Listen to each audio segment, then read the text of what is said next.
আসসালামু আলাইকুম বন্ধুরা। এই যে খামারের নাইট গার্ড, কি সুন্দর ওরা খেলতেছে। এই যে আমার এই সামনের কুকুরটা, সামনেরটা, এই যে এটা একটু অসুস্থ, পায়ে একটু আঘাত পাইছে। ঠিক আছে, ওই টিনের ভিতরে ঢুকে পায়ের একটু কেটে গেছে, ওটা একটু দুর্বল হয়ে গেছে।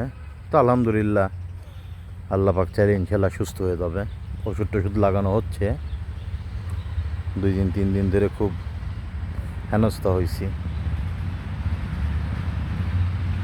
এই যে আমাদের এই কুকুরের ঘরের সামনে এই জায়গাটাও চাষ করছি। এই জায়গাটা ইনশাল্লাহ আলু লাগাবো। আলু লাগানোর জন্য এই জায়গাটা প্রিপেয়ার করে থুয়ে দিছি, দেখা যাক। আহ আহ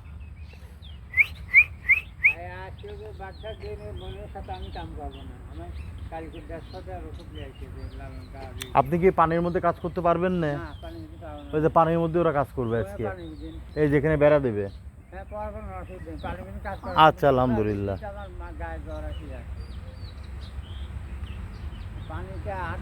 কত সুন্দর খেলতেছে, দেখতে পাচ্ছেন।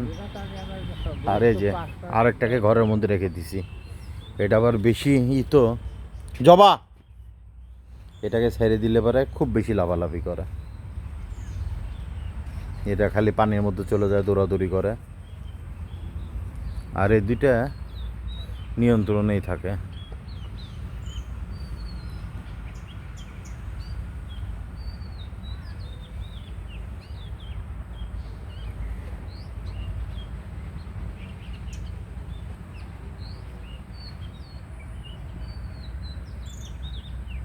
মাশাল্লাহ।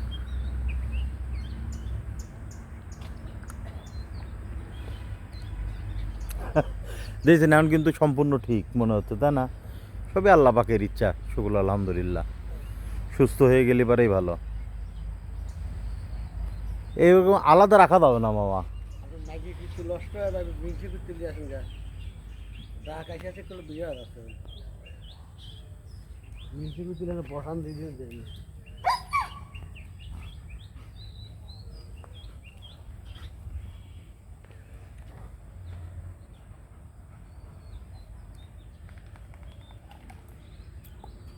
মাশাল্লাহ। ওদের গাটা আশ্রয় দিচ্ছেন না মুরব্বী? ওদের গাটা সবসময় আশ্রয় দিবেন চিরুনি দিয়ে। আপনাকে কালকেও বলছি।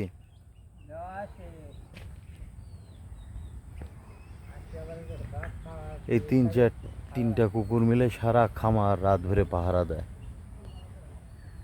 তো সবাই দোয়া করবেন যেন কুকুরগুলো সুস্থ থাকে, এই হচ্ছে আমার চাওয়া। কুকুর না পাক ঠিক আছে, কিন্তু এরা তো আল্লাহরই একটা সৃষ্টি। তারপরেও খুব চেষ্টা করি এদেরকে খুব পরিষ্কার রাখার জন্যে। প্রতিদিন গোসল, একদিন পর পর শ্যাম্পু দিয়ে গোসল। ওর দুধটা ঘরে দিয়ে দেন, ওর দুধটা ঘরে দিয়ে দেন। ডিম আনতে গেছে।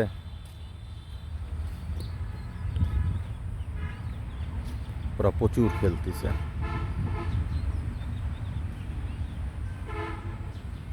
দেখেন, একবারে মন মতো ওরা খেলে।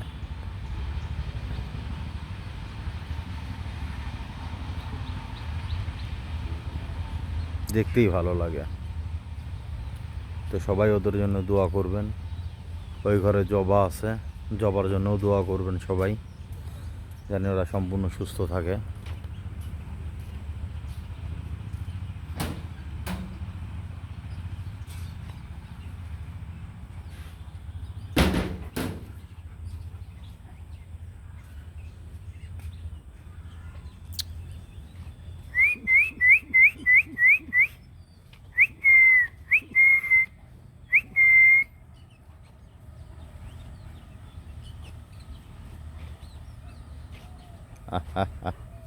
এই যে এই কুকুরটা একটু অসুস্থ।